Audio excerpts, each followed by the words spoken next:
But even this new search for democracy had its own ironies.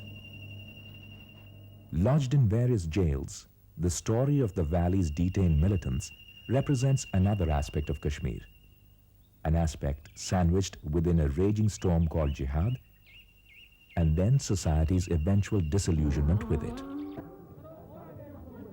Luckily for us, our visit to the Special Task Force lockup in Srinagar coincided with reunion time.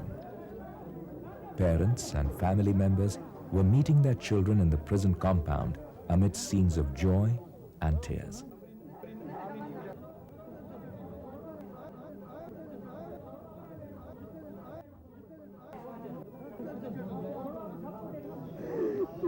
The fate of these detainees symbolizes the dilemma Kashmir faces in its search for peace. Would the guilty be punished? Or would justice be sacrificed at the altar of reconciliation? At stake is the future of not only the families dependent on these prisoners, but also the anger of those whose kith and kin they killed.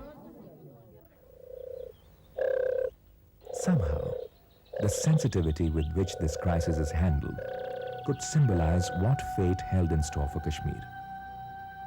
After all, the psychological scars of this conflict are much more deeper than can be imagined.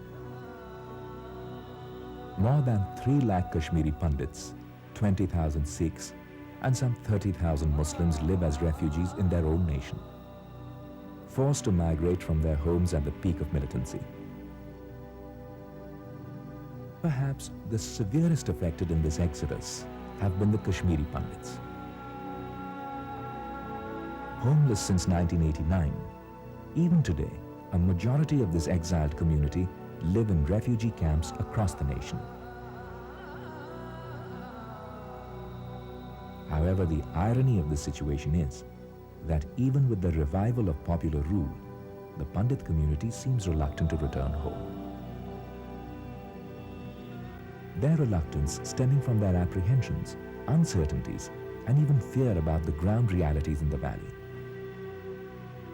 Would the Muslim majority be willing to accept them back? Then there are obvious questions about security and compensation for burnt, broken, and occupied houses and lands. While it is true that the return of the migrants would be the greatest psychological victory in the valley's new quest for normalcy, will this really be allowed to happen?